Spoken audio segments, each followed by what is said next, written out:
switch. It should be good. Thank you. Okay. That one right there above the thing. Okay. Hold on. Yeah. This one? Yep. Just testing the sound. Last week somebody said it was tinny. Is it I can't tinny? help that. We can't help it, I guess. But is it loud enough? Can you hear? Yes. Okay. Great. This is lesson 2 in our series about Jesus. And today we're going to talk about why believe in God. Last week we set sort of the basic tone and talked about apologetics and different psychological reasons why people may or may not be willing to see certain things or accept certain things. I want you to keep that in mind as we talk today. But today we're going to be actually getting into the material. Why would you believe in God? If you're not already starting out as a Christian, you don't, put any credibility in the Bible yet, why would you believe in God? This lesson is way oversimplified. There are so many good reasons to believe in God, and I've just picked out a handful of them that are particularly meaningful to me, but there are so many more, and if you had some that are particularly convincing to you that I didn't bring up, please share them in your small group. There are some that had to do with math, that I'm not a math person and they go way over my head, but they're amazing if you're a math person. You can look them up. I also want to encourage you to do your own research, especially if something I'm saying is not clear. Don't just take my word for it. Go dig for yourself. And don't go with what Google pops up first. Dig a little more. I want us to, as we think about sharing our faith, to have a calm confidence in what we believe. To not get all stressed out, because the truth is true whether somebody believes it or not. And if God is real, He's after that person and He will reveal Himself. And we may be just one little step in that process.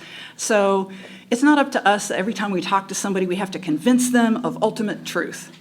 We just need to be real in what we believe. And hopefully the series will help us be equipped to verbalize what it is that we actually do believe. There are 2 philosophical preconceptions of the modern mindset that really limit our ability to adequately pursue this question, why believe in God? The first is naturalism, and that's a belief that the universe operates according to natural laws and all of reality can be understood and explained through natural causes and scientific methods.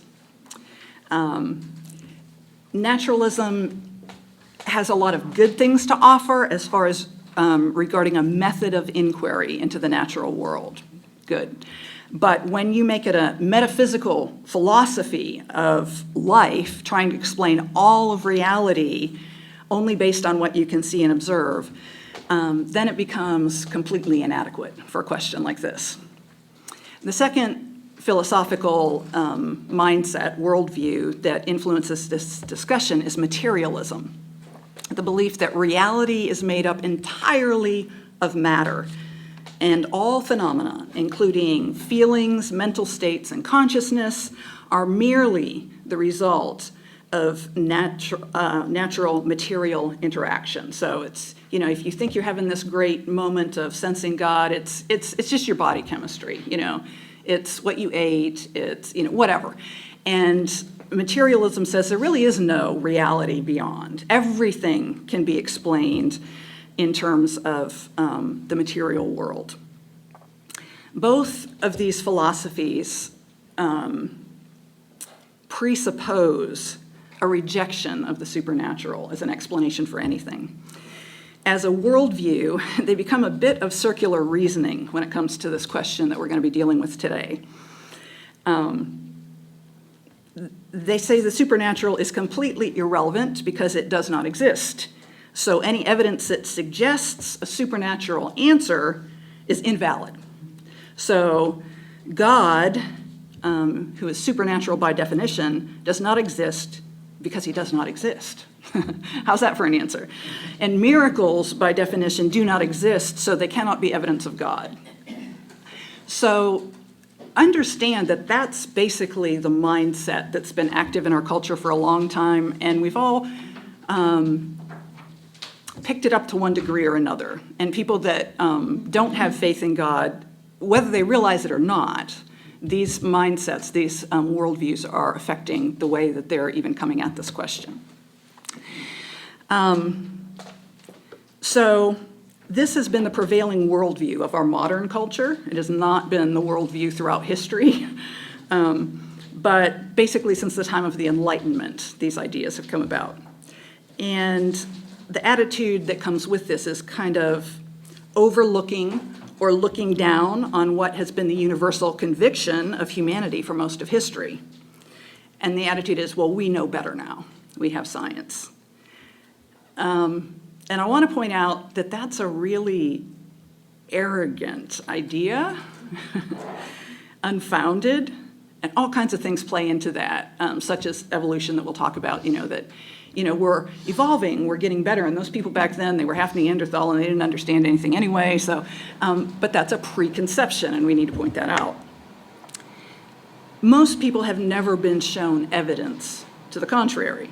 They believe that what they've been taught in school, what they've seen on TV, what they've been told by supposedly scientific authorities who either deliberately withhold this information or because of their own bias and agenda, or they haven't seen or heard this information themselves.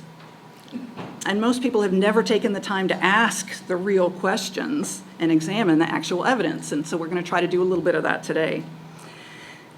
If you ask your average person on the street who's not a believer why they don't believe in God, they will probably give some variation of one of these two answers. First being, I don't believe in God because it's contrary to science, and I believe in science. So basically, they're saying God is a ridiculous fantasy invented by superstitious humans, and belief in God is basically, they'll put it on the same level as believing in Santa Claus and fairies. Maybe you can't prove them categorically untrue, but why even waste your time with such a stupid idea? Pride and ego bind and imprison us when it comes to seeing out of the box in that way. And I want to point out that people that say this, that religion, faith in God, is contrary to science, they've believed in attitude more than they've believed in argument. The attitude of mocking religious faith as superstitious and anti-science. And the power behind this conviction is basically social pressure, not wanting to look foolish, to be mocked, or to be rejected. And that's in there for all of us. We're social beings. We don't like to be thought that we're stupid or put down, or, we want to be accepted. And so sometimes consciously, but a lot of times unconsciously, that's the reason behind that. I believe in science because that's the attitude in the world. And I hope to prove to you today that belief in God is not contrary to science and reason, that it actually is the best conclusion that science and reason can make. Many of the arguments used to reject faith in God, as we look at them upon closer inspection, end up actually supporting a belief in God. It's kind of crazy. The other reason you might hear for rejecting God is some variation on because they don't like who they think God is. They say he's harsh, cruel, judgmental, unreasonable, unfair, and often you'll hear from the new atheist apologists, if there is a God, he's a monster, and I want nothing to do with him. Okay, that really has no bearing on whether or not God exists, but it's a profound emotional reason that stands in the way of accepting the idea of God. And the power behind this reason often is pain, and we need to be aware of that.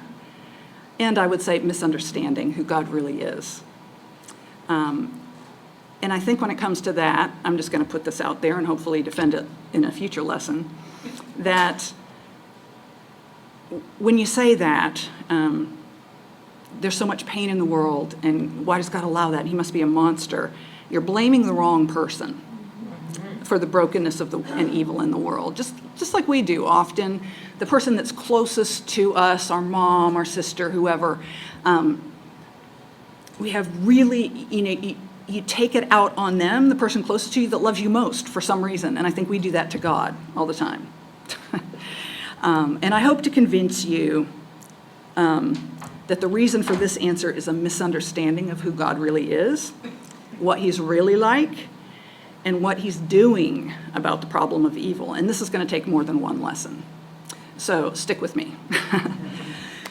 First of all, let's just address the basic issue of science and God. And I want to say at the outset, they are not in competition. But that's what we always hear, that you can believe in God or you can believe in science. And the presupposition behind that is we don't need God now because we have science to explain everything.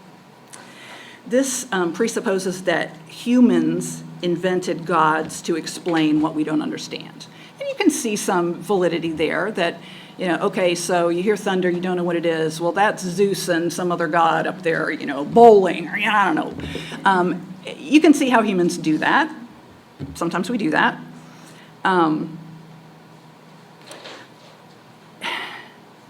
And the other assertion is people back then didn't have the scientific knowledge to explain these things. What I want to point out is that the God of the Bible is very different from pagan gods. Yeah, you can look at the pagan gods and see how people came up with them. But the God of the Bible is the origin of everything, what we know as well as what we don't know and understand. So science and call it theology or religion or faith answer different questions, and it's not entirely honest. Certainly it doesn't fit in the same category to try to make them answer the same questions. Science answers how something was done, and God is the answer to who did it. And so there's certain things that science can't get to. So I love this example. This is one that John Lennox gives. And you can look up John Lennox on YouTube and find little clips of his reasoning. He's delightful. He has a wonderful English, or is it English or Irish accent? I don't know. Cute, but brilliant, brilliant man, mathematician and linguist. And he gives incredible answers and is so humble and kind. But he gives this example of having to choose between God and science. He says, explain the existence of the motor car. How do you explain the existence of a motor car? Do you say Henry Ford, or do you say the physics of the internal combustion engine? His point is you don't have to choose between them. They answer very different questions. Yeah, Henry Ford invented the motor car, but he did it using the principles of physics in the internal combustion engine. So he uses that to illustrate how it doesn't make sense to have to choose between God and science. God is the one who did it. Science is telling you how he did it, or trying to get at that, try to understand that. I've had teachers say in high school, of course you have some that believe in God and some that don't. The one that believes in God would say, science is God's cookbook. It gives you the recipe, but it doesn't give you everything you'd like to know about the chef behind it. Right? It's a different thing. But they're both valid. So science and God are not in competition. We see this in the fact that belief in a creator actually made modern science possible. Where did modern science develop? In the Christian West. Modern science of the 16th and 17th centuries was developed by people who believed in God. Now, I'm not saying they all believed in Jesus Christ and exactly the God of the Bible, but they were all operating out of the belief that an intelligent God created the natural world. And so the natural world has principles, and you expect it to be intelligible. You can figure those out. It's not random. There's rules. So they expected the universe to be intelligible and to operate according to certain rules. And they wanted to understand why certain things happen the way they do. So they set out to find and understand those rules. So think of Isaac Newton sitting under the apple tree. And supposedly, as the story goes, apple falls on his head and he's like, why? Why? What's the mechanism involved there? And he sets out and comes up with a theory of gravity. Now, later on, Einstein and others are going to take his information and tweak it and come up with slightly different variations on that. But the point is, what we see in the natural world isn't random, it isn't irrational. You expect to find meaning and purpose, and you can understand it if you take the time to study it. Now, so people like Isaac Newton, Johann Kepler, and Galileo, those are all scientists that believed in God. Now, you hear Galileo and you think, oh, church versus religion. What's fascinating here is if you look at the history, it was actually the scientists of his day that had an issue with him, that were threatened by this new theory that he comes out with that, guess what? The Earth is not the center of the solar system. And they're the ones, the scientists are the ones that sick the church on him. Scientists can be every bit as biased and dogmatic as religious zealots. There's a great movie out, fairly recent, I believe it's 2016 or so, Finding Altamira. And I've noticed that at the bottom of your handout if you want a movie to watch. It's with Antonio Banderas, and it's the true story of a guy that discovered cave paintings. And it really clearly portrays both the zealots in religion, who don't want to consider a new idea, and shows the zealots of science that do not want to change their opinions on anything. Now, we've heard bizarre things over the last few years, like follow the science. You don't follow science. Don't question science. There is no science without questions. Science is always questioning, always submitting a hypothesis and then trying to see is this true or not. So anyway, Finding Altamira is a great movie. It's just well done and enjoyable, but also really illustrates that point. True story. Second, God and science are not in competition, but what about evolution? Now, evolution is that flashpoint in our education system, in our culture at large right now. And I want to define the terms. Like I said last week, often it's very helpful to define the terms before you try to get into some kind of conversation. You hear somebody like Joe Rogan or anybody else, say, well, evolution's proved, right? Well, it depends on what you're talking about here. There's microevolution, which is a process of natural selection and adaptation within a species. So how did the giraffe get a really long neck?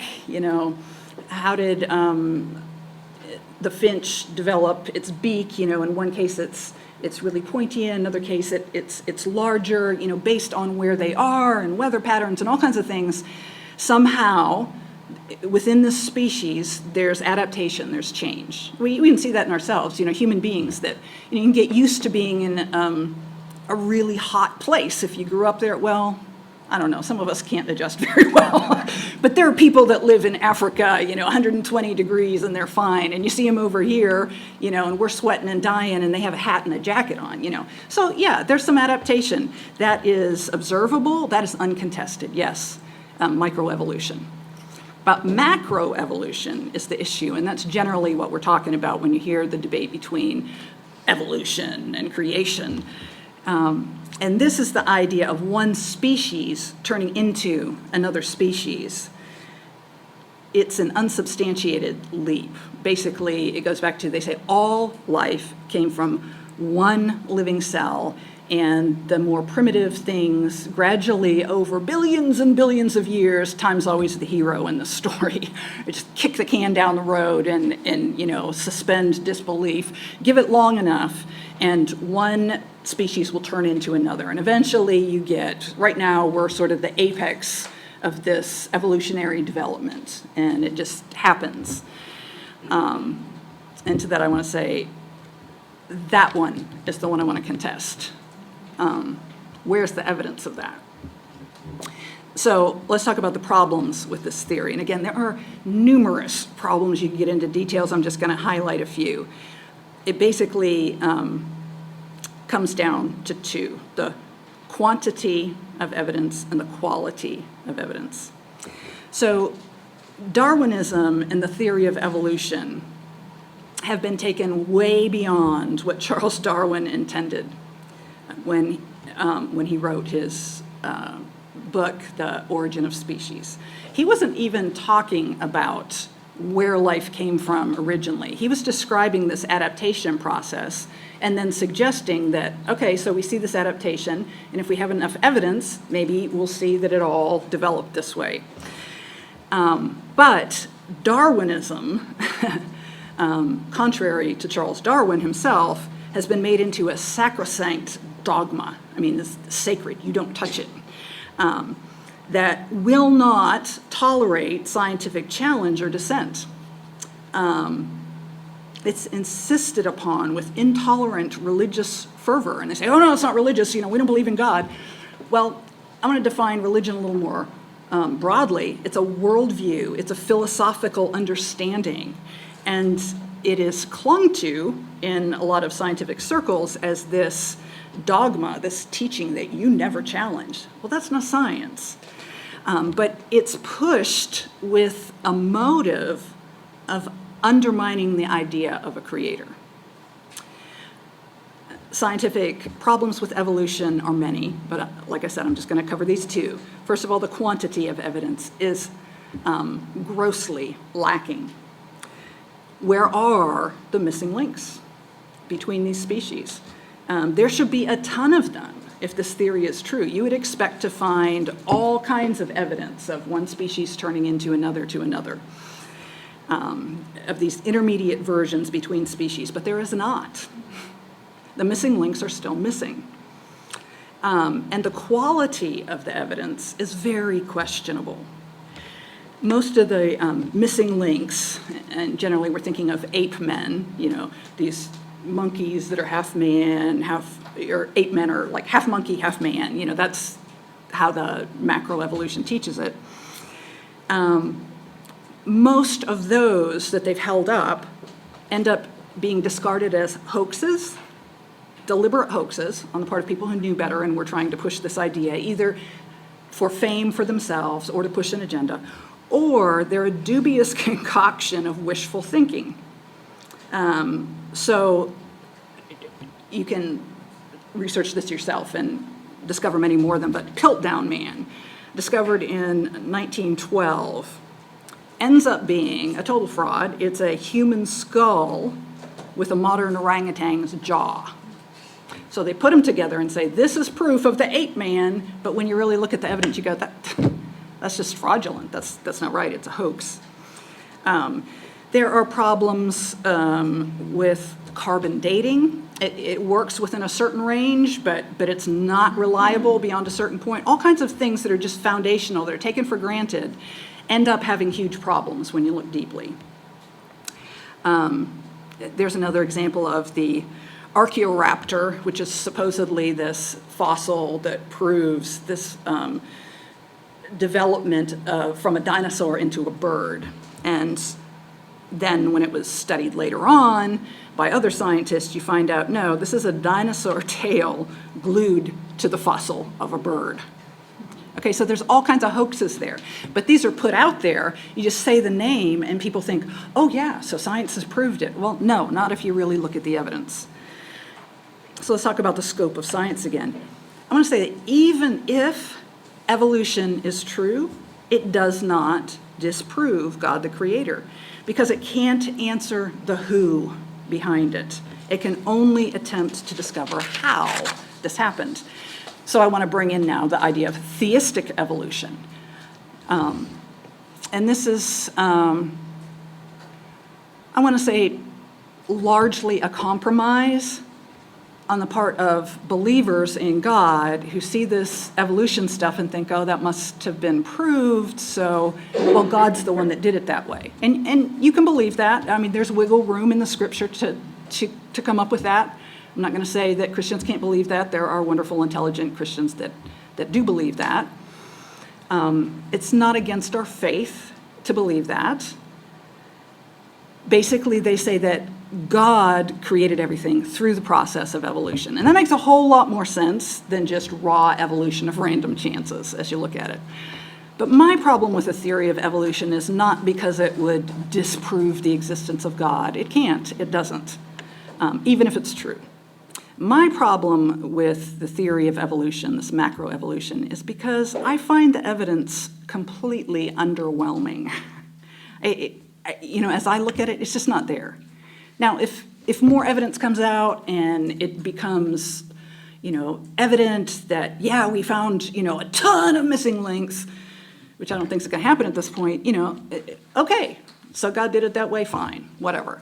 It doesn't disprove faith in God. But that's how it's been presented, as though, oh, we have evolution now, so that disproves God. It does not at all, even if it's true. And I find the evidence completely not in place to justify it. So my objection is scientific, not religious, when it comes to that. When we look at scientific evidence, here's what we find. And what we're looking for is, what evidence would you expect to find if a particular theory is true? So what we find when we're thinking of, creation versus a godless evolution, we find, first of all, evidence of a beginning.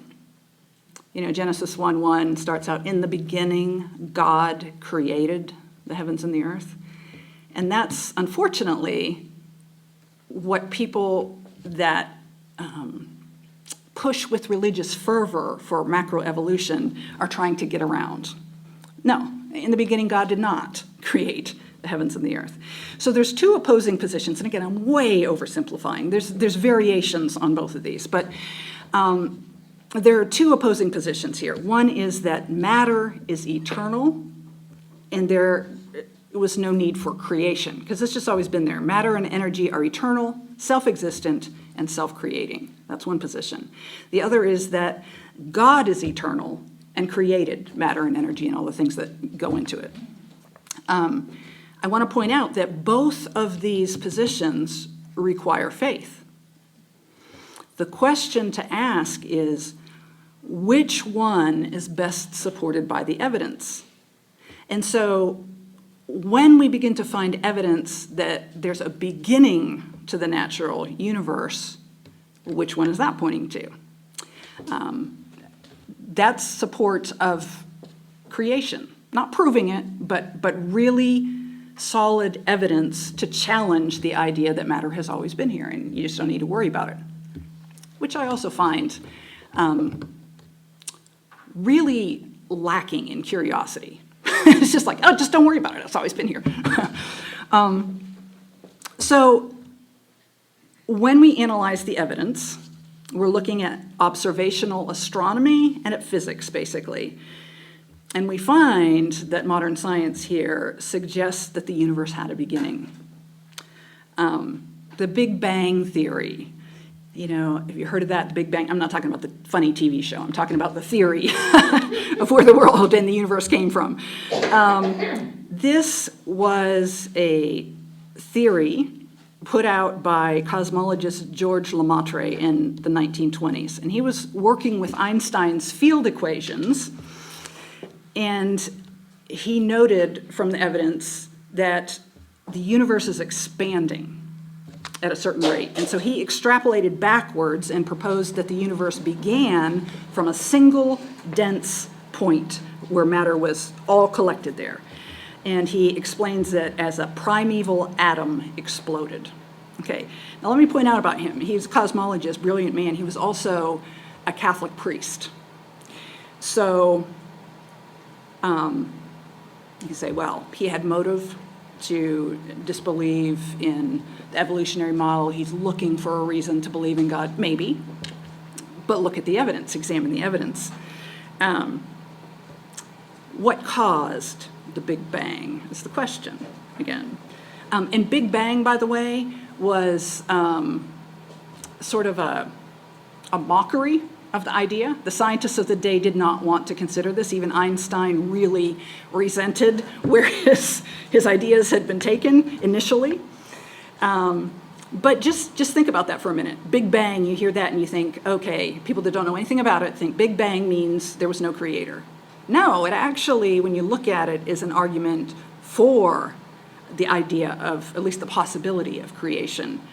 But it's thrown out there, just this word like, oh, that disproves, God. It does not at all. It really shook up the scientific community of the time. Now, Lemaitre's Big Bang theory was supported by Hubble's telescope observation. So astronomer Edwin Hubble in 1929 brought forward the first observational evidence of an expanding universe.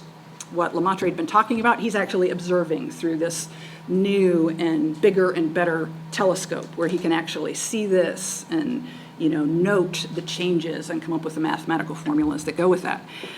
So he has the first observational evidence of the expanding universe, and this supports Lemaitre's idea of the Big Bang theory, which again is not what Lemaitre called it.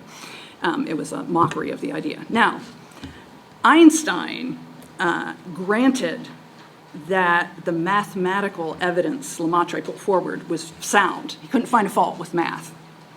But he did not want to accept the idea of the universe having a starting point because it was too close to the idea of the Genesis account.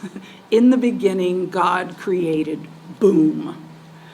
So a lot of the scientists of the day really had a problem with the Big Bang. There's one particular astronomer who was very significant at the time, Sir Arthur Eddington. He called this idea of an expanding universe philosophically repugnant. And he admitted that he wanted to find a loophole in the math somewhere so that he wouldn't have to believe this. He says, and I quote, "I simply do not want to believe the present order of things started off with a bang. The expanding universe is preposterous. It leaves me cold." So notice the motive there.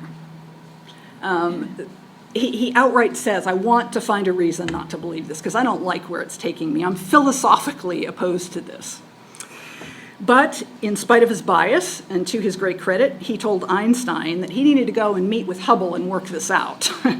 And so after meeting with Hubble and looking through Hubble's telescope and seeing why Hubble thought what he did about an expanding universe, Einstein admitted in an interview with the New York Times newspaper that he had been wrong about the non-expanding universe. And later in his life, he said that his initial work to obscure this evidence, because he'd tried to come up with alternate theories that balanced it out, that made it, there's this other force sustaining thing, so it doesn't really go back to a Big Bang and a single atom. He tried to come up with formulas for that, and he said later in life that that was the biggest blunder of his life because he allowed his preconceived bias to distort his evaluation of the evidence. He admitted that right out. My bias got me. That was a really big blunder. To his credit, he admitted that. So when we consider the scientific evidence, we see very clearly that the universe, great, overwhelming support for the idea that it had a beginning. Matter was not forever existent in the form that we see it. And when we consider the evidence more, we see evidence of design. And so here we are looking at biochemical science, basically, and we see the evidence of design points to a brilliant, superior mind at work behind this process. Godless atheistic evolution wants to say that life is the result of random accidents. And again, time's the hero here. You just give it enough time and shake up all this matter that's always been there, and eventually it'll come together and form life. All the right materials and circumstances come together over eons of time and life evolves. Well, let's look at the evidence. What would we expect to find if that were the case? In his book, The Origin of Species, that Darwin put out in 1859, Charles Darwin wrote, and I'm quoting, "If it could be demonstrated that any complex organ existed which could not possibly have been formed by numerous successive slight modifications, my theory would absolutely break down." Darwin said that. Now, the scientists of his day envisioned, they're imagining the smallest building block of life as pure matter. And they thought you get down to that and you're going to find this little blob of jelly, and that makes up everything else. They did not have the benefit of advanced microscopes to see at the cellular level. They were guessing. But we do have microscopes now that can see at that level, and this is what we find. The more recent discoveries in biochemistry demonstrate the irreducible complexity of the first cell. Now that sounds really, whoa, what does that even mean? Basically, it means that the smallest building block of life, the atom, is not a simple blob of matter, as Darwin was assuming it was, but more like an automatic factory run by digital information. The most basic cell is actually that complicated, and the farther down you dig, the more you're just blown away at the complexity. And how do you come away thinking this wasn't designed, this happened by random chance? So we see intricate programming at the most basic level of the cell. One scientist referred to it as digital nanotechnology already in place in the first living cell. The cell uses storage, transmission, and processing to build proteins from a blueprint that it already possesses, to build these little nanomachines, the basic atoms of life. And so we see programming, and programming presupposes a programmer. It doesn't happen by accident. Secondly, we've discovered DNA, that helical strands that you always see at the basic level of life, is very ingenious. It's in digital alphabetic typographic form, suggesting not just even like a 1-2. I mean, it has alphabetical components, A, B, C, D, E, which suggest a language. And language presupposes a mind. And then scientists are talking about and have discovered a simultaneous necessity of all the parts to be in place at once. So the idea of evolution is one part turns into another part, turns into another part. But when you break life down as far as you can to a single atom, you find out that actually there are multiple functions going on here, multiple parts, and they all have to be in place simultaneously from the beginning for life to develop. You can't, they've used the example of like a mouse trap. You got your spring and you got your, metal thing that holds the lever back, and you got the board that it's mounted to, and one of those things doesn't develop into another thing to another thing. It all has to be in place or it doesn't work. That's a very simple version of what has to take place for life to exist. So the first living cell must already contain and be equipped with the information of a blueprint, the language to transmit it, and the mechanism to build it. All that has to be in place at the same time from the beginning for life to happen. One part alone could not start the process in this necessary configuration for life. So, should this first living cell be accidentally, miraculously sparked by random, inexplicable, unguided lightning in the primordial swamp of matter, without the entire processing system already being in place, the spark of life would go nowhere. So someone, I think a reasonable interpretation of this is that someone designed this, and they gave a lot of thought beforehand to the various necessary components that were necessary for life to begin. And then we find that scientists now saying that the selection mechanism, which was what Darwin was talking about, that alone lacks the ability to generate new biology. It can explain variation, but life must already be present in this complex form already with all the parts in place before the cell is able to select adaptations. Selection can't generate new biology. So that's kind of the biochemical stuff. And then you look at things like physics, and you find that there are very fine-tuned parameters necessary for life to even exist. And so you have things like strength of gravity, the mass of elementary particles, the expansion of the universe, the particular rate it's expanding at, planetary conditions like the tilt of the planet has to be exactly fine-tuned or life cannot exist. And so there's a lot of planning that has to go into where you place this first little molecule of life that's already programmed so that it can develop. So that's the fine-tuning argument. So looking at this evidence, which one takes more faith? They both positions take faith. A godless evolution and an intelligent design.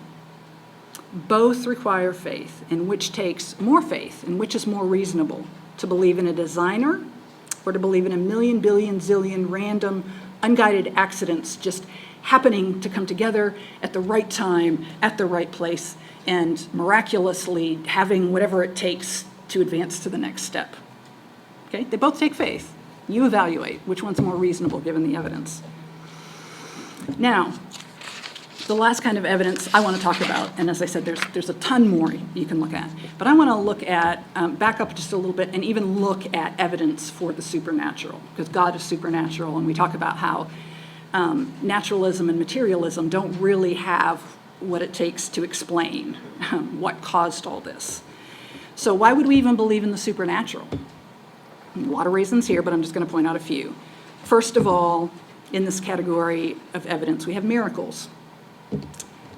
And I'm talking about verified, authenticated prophecy that has come true, dreams, visions, miraculous things like that.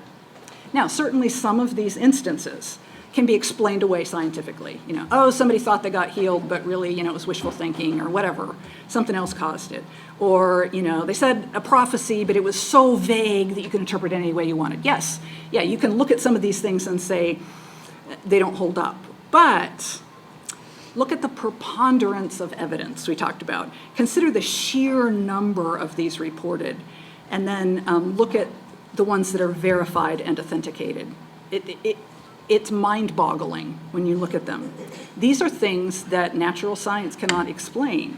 Now, somebody with a mind to not believe them would say, well, if we just knew enough, we could see. Yeah? Even if we could, we're seeing how it was done. We're not seeing why it was done in this particular case. So, you know, one of the questions that comes up then is like, well, miracles. Okay, so God can do miracles, great. But he doesn't do miracles for everyone. You know, we can't pin it down and say, you know, if you do this, you ask God, he's going to do it. You know, I prayed for a miracle, and the person I love died. I prayed for a miracle, and my child wasn't healed. Again, that's painful, and it does test faith in the person of God and his goodness, and we'll talk more about that later. But just consider the sheer number of these incidents.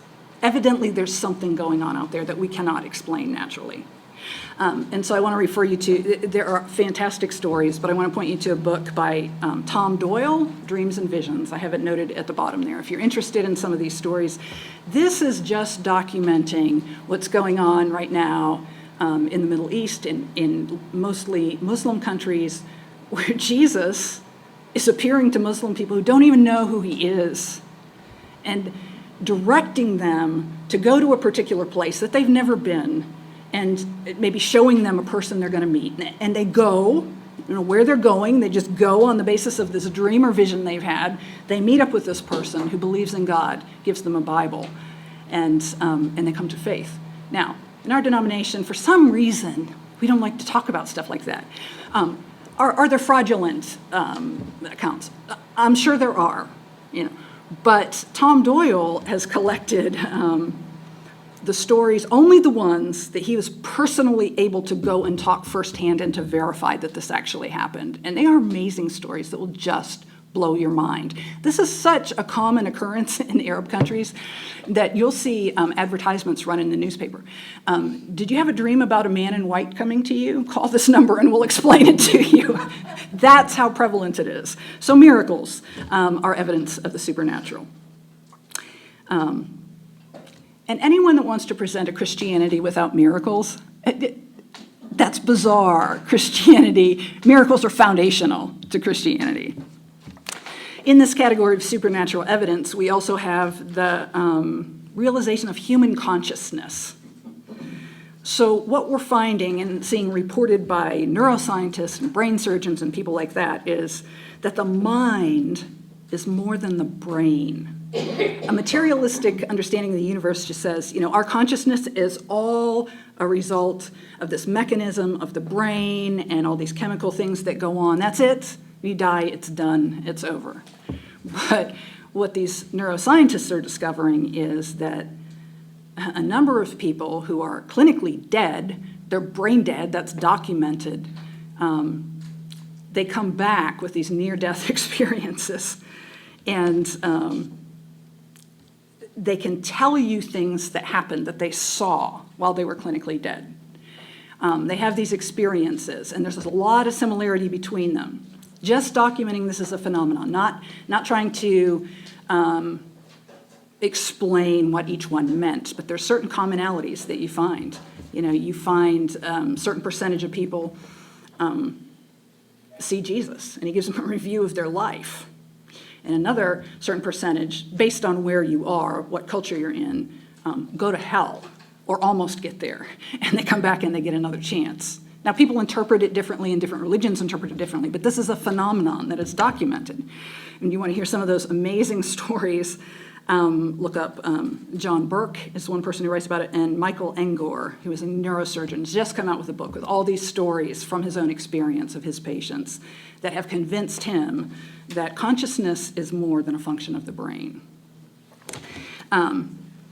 In this supernatural category of evidence, we also have the human sense of morality. You might not think about this at first as an evidence of the supernatural, but you got to think about this. What evidence would you expect to find if the world is purely material, or if you believe there's a God who created? What kind of evidence would you find? So one thing that we see is this idea that we have of human rights, this concept of every human being having dignity, and certain, as our founding fathers called it, inalienable rights given by the Creator. And we want to do away with the Creator but keep the inalienable rights, which doesn't work. But it's things like freedom of speech and conscience, equality under the law. Where did those ideas come from in a cold, materialistic universe? Certainly not from godless evolution, which is directly contradictory to this. But human rights is based in the belief that all humans are made in the image of God, and that we are accountable to him for how we treat each other. We need to revere the image of God in other people. Everyone has a soul. We do not have a right to, by force, shut them up or make them believe something or say something. Human beings have a right to be free. Where did that idea come from in evolution? Evolution is not concerned with truth or morality, but with survival. And the scientific apologists that want to advocate for evolution say that right up front. Evolution isn't concerned with truth or morality. It's all about survival.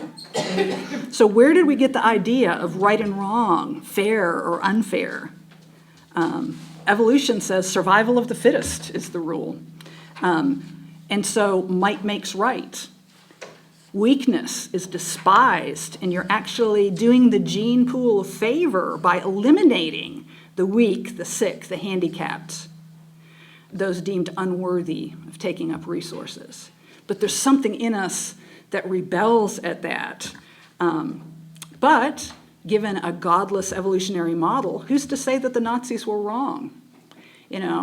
They kind of took this opinion that, humanity is at the top of the evolutionary process. Let's help evolution along a little bit by getting rid of undesirable parts of the gene pool. So we can get rid of Jews and gypsies and black people and handicapped people and babies that aren't quite right. Abort them, kill them in infancy. Oh, and then eventually old people that are weak and they're not contributing anymore, get rid of that. And yet there's something in the human consciousness that rebels at that. You have the Nuremberg trials that, people of different religions and cultures come together and saying, this is wrong. What you did was wrong. Where did we come up with that? Not a cold evolutionary model. But Christianity teaches that every human being bears the image of God the Creator. And so we are conscious, moral beings who must ultimately be judged by the Creator. And so I'm going to say that explains our sense of morality and the human conscience much better than a godless evolutionary model. There's no room for that. It makes no sense with the process of godless evolution. But it makes a lot of sense if you believe that God created humanity, and that's part of bearing his image. We are, by nature, moral beings, and God's law in some way is written upon our psyche from the beginning. Finally, evidence for the existence of God ironically includes something relatively new in our culture. It's not new in the history of the world, but in our culture, all of a sudden, a recognition of demonic evil at work in the world. Now, this awareness has been lacking in the United States until fairly recently. And I would argue that that's because we have been so sheltered from blatant, in-your-face evil for so long, because of the faith of our ancestors and because of the just laws that restrained evil for so long. We didn't see slobbering, demon-possessed people running around in the street until fairly recently. All the irrational crazy that has descended upon us in the past few years has shaken a lot of people up. People who had no time for spiritual reality before, all of a sudden are looking at what's going on and going, whoa, where did this come from? And they're waking up from this materialist stupor and realizing that, yes, real evil exists. For a long time, the social sciences didn't even want to say evil was a category. It's just, you're misunderstood, you're whatever. No, but it's so blatant now that even psychologists are saying, no, certain things are actually evil. Well, where do we get that idea from? What used to be considered shameful is now practiced out in the open. It's like you see demons dancing in the street with impunity. If there is no God, why is there such violent, virulent opposition to God? If it's just an inconsequential, stupid idea, why do you see this evil push to annihilate everything that has to do with God? And it's terrifying. It's inexplicable when you see some of this stuff. So this is not just a dismissal of an idea that's irrelevant. We see fury. We see hatred of God. We see persecution of those who follow Jesus. We see these people demanding the removal of every reminder of God from our nation's history. Bibles from our school, 10 Commandments from courtrooms, prayer from public spaces, Christian prayer anyway. If you're Muslim, you're welcome to pray in public. But Christian prayer, even silently praying in front of an abortion clinic, oh my goodness, we will not tolerate that. So Granny who prays in front of the abortion clinic gets sent to jail, locked up without parole, and real criminals who are out there murdering people get released without bail. What is that? That's not a coincidence. That's not an oversight. The lines are drawn very clearly, and we see an evil force at work in our nation that has not been that evident before. You see things, how this evil takes resistance to God down to an almost comic level. You see desecration of holy sites. Why is that necessary? Why go to the trouble to desecrate a statue of the Virgin Mary, or to burn crosses, or submerge them in urine, or step on crucifixes? Why desecrate sacred objects? Why burn down churches? We've seen a rash of that lately. What's the whole deal with satanic rituals that try to take the Eucharist, a consecrated host, and use it for a black mass? What is that? That's almost a comic level of resistance against God. That makes no sense if this is just an irrelevant idea. No, but we see the forces that are pushing this atheism actually do believe in God, and they hate him, and they will go to any length to spit in his face. We see blatant promotion of witchcraft and the occult in our culture right now. And this has been going on a while, but it has reached baffling proportions. The marketing of witchcraft and perversion to our children, all the shows about teenage witches and how to cast spells. Several years ago in one of the big teen magazines, I don't remember, I think it was Vogue, but it might have been one of those other ones. They actually had an article highlighting for teenage girls how to cast spells using your menstrual blood. That's a magazine that you buy across the counter that teenage girls are buying up and thinking, ooh, I can have power. And then look in the store right now, and you're going to see National Geographic on the cover of it. It's a story of witchcraft, and it, take charge, and you might want to consider this. National Geographic promoting witchcraft? That's bizarre. You have children's TV programs about a girl who the main character, her father's the devil, and she turns out to be the Antichrist, but she's just a normal kid. Where did all this come from? And then we see unprecedented demonic manifestation in public. We see it in entertainment, the crazy stuff that goes on at popular music concerts, Super Bowl halftimes, people coming out dressed up like demons, getting people to chant spells in languages they don't understand, bizarre stuff going on.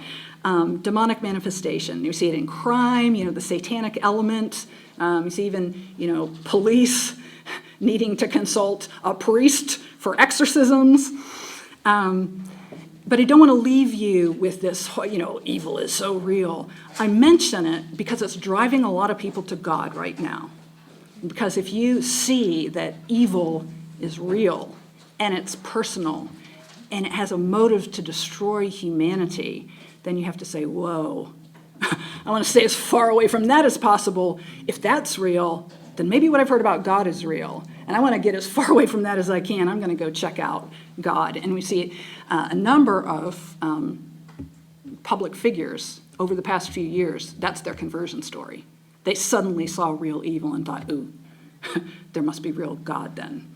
And so, and we see deliverance by the power of God. The requests for exorcism have skyrocketed just in the past few years, but we find that by the power of God, people are delivered from demons.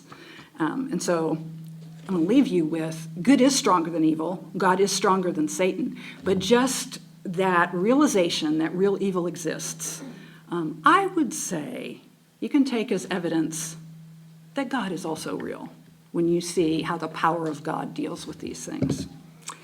So the problem of evil is very real, and I'll address it in future lessons. And in no way do I want to make light of it. There's a lot of pain there. I think there's just a human horror when you see that, real evil in the world. And why do we want to blame God for that? But far from discrediting the reality of God, I think it's actually an invitation to take a closer look at the evidence and the need for God. Blaming God because evil exists is a misplaced anger, I think. It's an anger that needs to be worked through. It's real, and we need to have compassion for it. But here's some better questions to ask. Evil is real. Whether we want to be mad about that or not, it's real, and we see it. How does your worldview explain and address this evil? If there's a good God, what is he doing about evil? And what is the alternative? How can we resist and overcome this evil? Which side do you want to be on? So I want to conclude with a few thoughts here. You may consider some of these evidences that I've given more convincing than others. Certainly, at a small detail level, you could poke holes in some things and say, well, that wasn't really what it seemed to be. But again, I want you to look at the preponderance of evidence. Is there enough evidence in the world that a normal person could see to believe in God? And I would say, I think there is.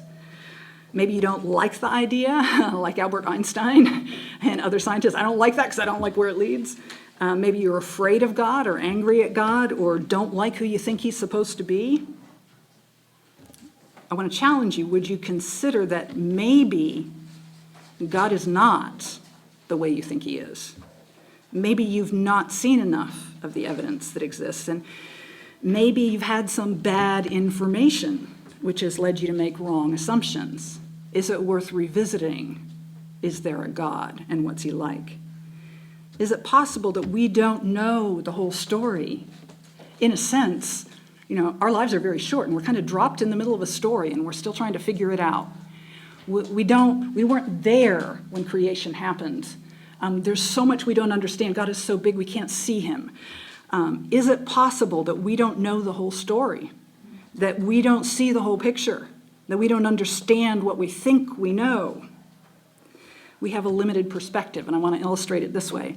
Imagine this scene in a movie, okay?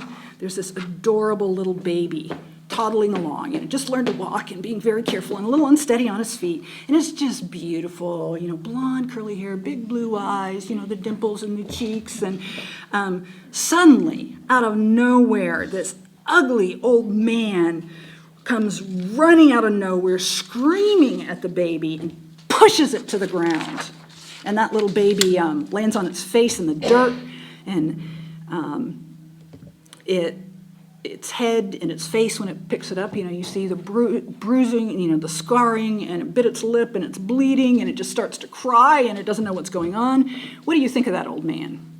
Wouldn't you think, initially, just seeing that old man is mean and bad? What kind of person pushes a baby into the dirt and makes it cry?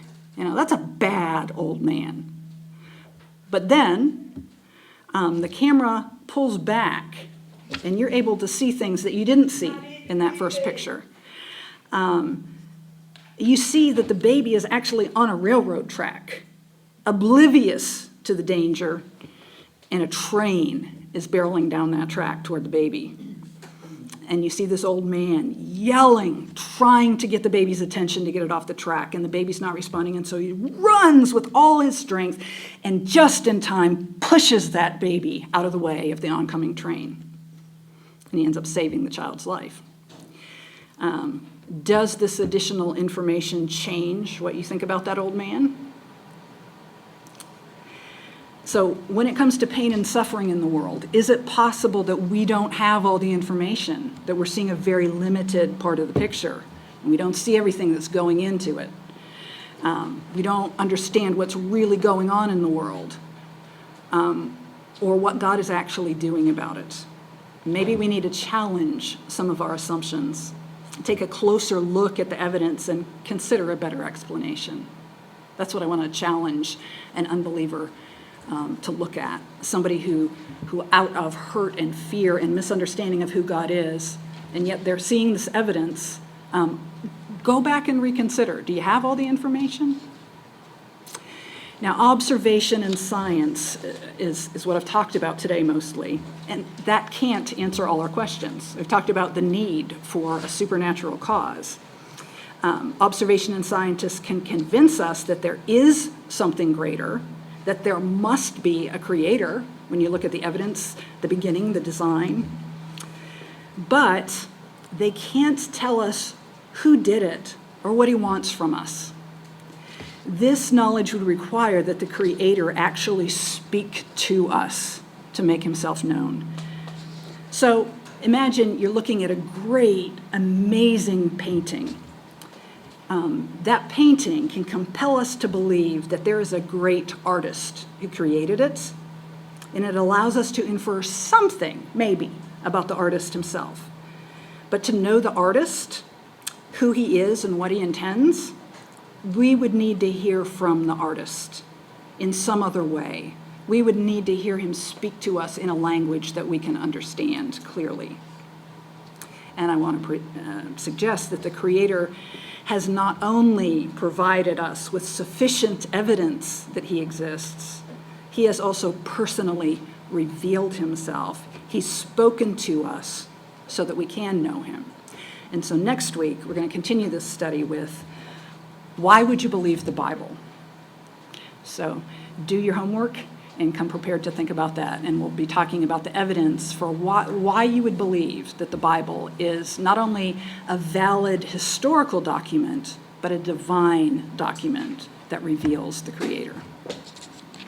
Let's pray.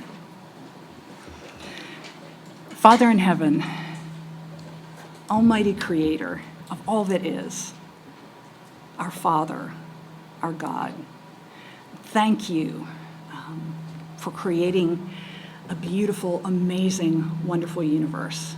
Thank you for creating us in your image with the ability to perceive what is outside of us, to see evidence of who you are, with the capacity for language to understand when you speak to us, and for all the ways that you have pursued us.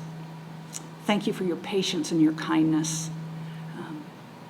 Help us to honor you as the Creator, and to operate our lives based on this understanding, and to be able to calmly, reasonably discuss the reason for the hope that is in us with those who aren't there yet and don't believe and haven't heard.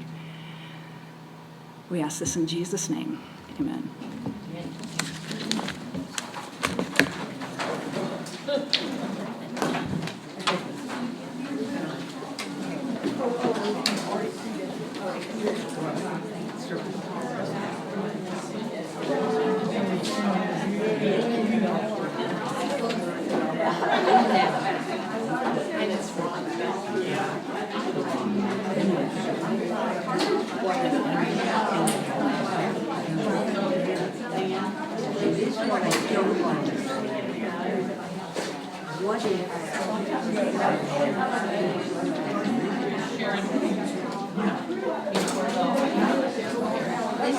Like,